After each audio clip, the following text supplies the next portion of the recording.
Good day to everyone. I'm Ching, SUKT 1800871. Today, this presentation is about COVID-19 and employees.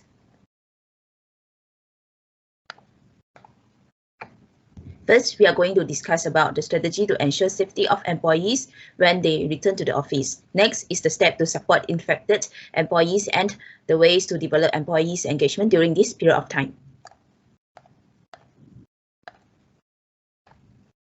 The first strategy is Face ID check-in system.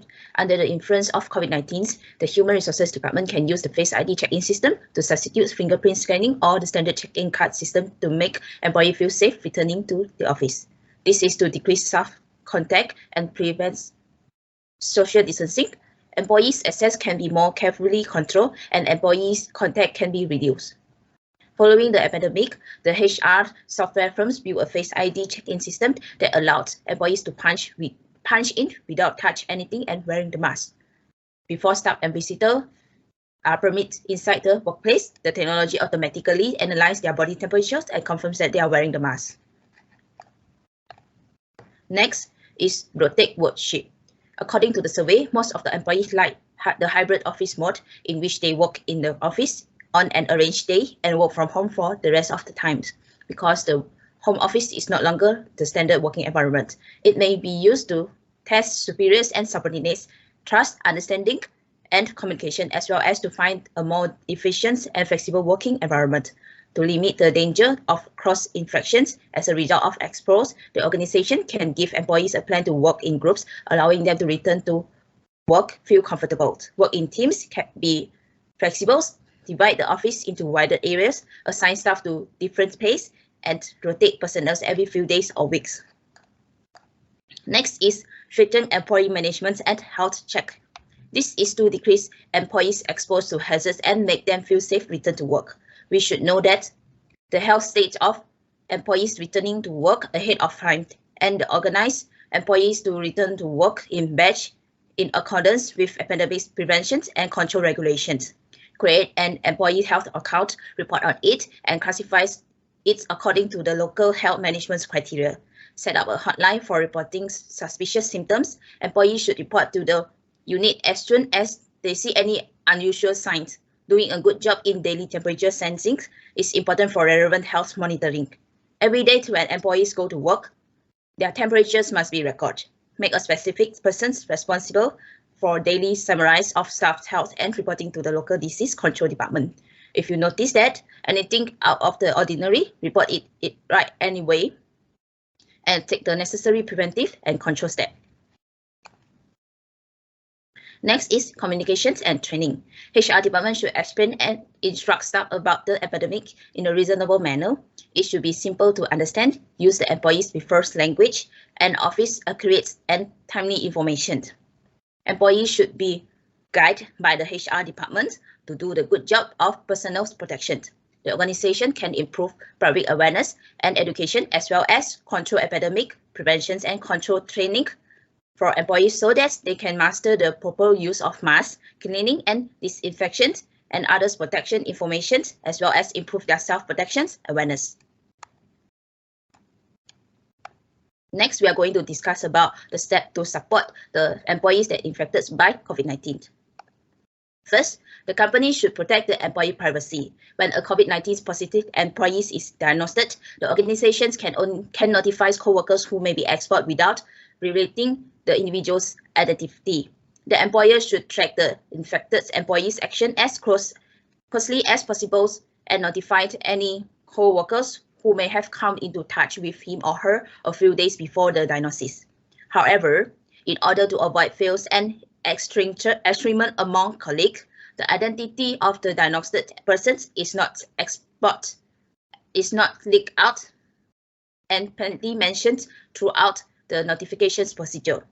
When issuing those alerts, the company must not reveal the employee's identity, but must provide enough information for coworkers to take preventative steps and self-monitor symptoms without inadvertently and improperly releasing the affected employee's personal information. Next is bear part of the medical expenses. When an employee is diagnosed with COVID-19, the firm can help by covering some medical costs. Furthermore, if an employee is admitted to the hospital as a result of the epidemic, the employer can apply for COVID-19 related insurance for the employees and utilize the insurance to cover a portion of the employee's medical expenses. After the company's employees have been diagnosed, the corporate can offer PCR tests as well as test kits to the employees and their families. This aims to eliminate the needs of employees and their families to purchase detectors in person in order to avoid cross-infections. The organization should do RTK tests for the employees once a week, according to the researcher, to ensure that employees are less exposed to COVID-19. Third is to provide paid sick leave. Asymptomatic and confirmed patients who have complete vaccinated only need to be confined for 7 days, whereas for those who haven't completed the vaccination or haven't been vaccinated need to be isolated for 10 days, according to the Malaysian latest quarantine regulations. Companies should create flexible procedures and authorize paid sick leave when employees are diagnosed with COVID-19. This is to allow employees who have been diagnosed with a disease or their family to stay at home when they are sick. The flexible formulation policy contains absent policy, sick leave policy, and so on before the policy plan can be approved. Next is provide work from home. The organization can offer them additional flexibility and allow them to work from home until the virus is no longer present in their bodies. Companies can provide a broader range of flexible options to employees without intruding on their privacy, such as more latitudes when assigned work.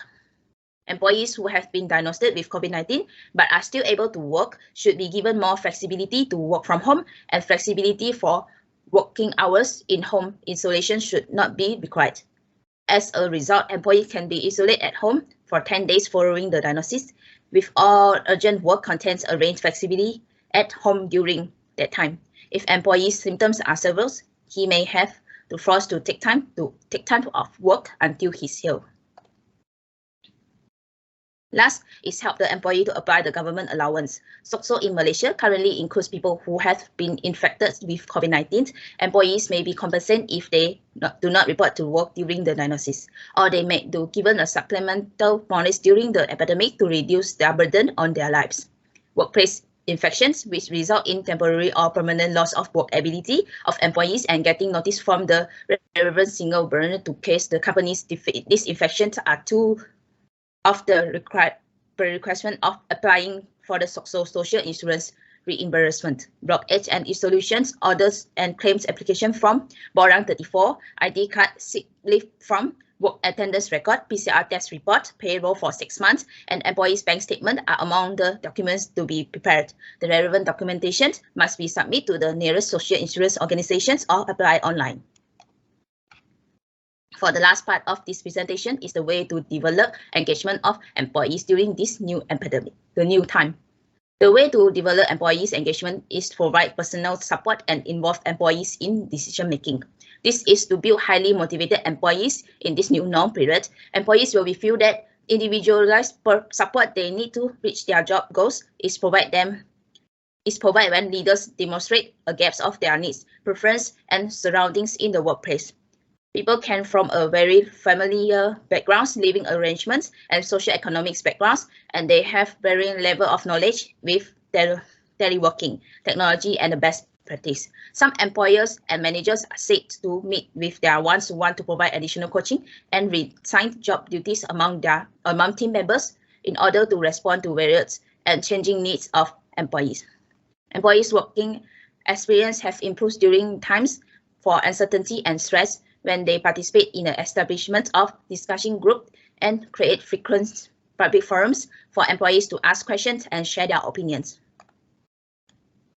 Next is provide diversified training and development. Employees' empowerment may be achieved by teaching and empowering them, as well as providing them additional tasks, assuming management duty when supervisors take additional work as a result of spearheading a new strategy, as well as being asked to coach colleagues due to their current knowledge or remote work experience are examples of this.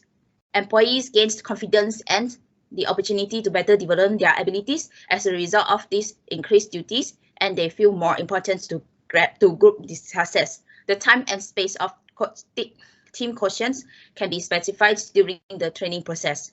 When leaders can provide particular chance for employees to iterate and connect with colleagues, they will earn sufficient advantage. The ideal strategy to lead is to focus on the areas when people excel and spend time developing and practicing the areas where are struggle. Find innovation strategy to expand employees' inclusive conduct by merging some fresh technique. Next is optimize the company's culture. The company's culture should be translated into individualized and consistent communication. Leaders should take the innovate in the face of the current situations and interact with employees in a timely and open manner. Allow employees to easily understand organization strategy change and drive employees' engagement by establishing a competitive environment in which employees can feel understood and their subjective initiative can be enhanced. Recognize that employees' experience will vary considerably and will elevate frequently. Employees' personal experience and feeling about the crisis vary, as do their personal experience and feelings about the crisis. The organization will have a better influence in disseminating information and formulating business strategy. If it varies the extent of disparities, and employees will be feel regarded, and respected equalities and objectively. That's all for the presentation today. Thank you for listening to me.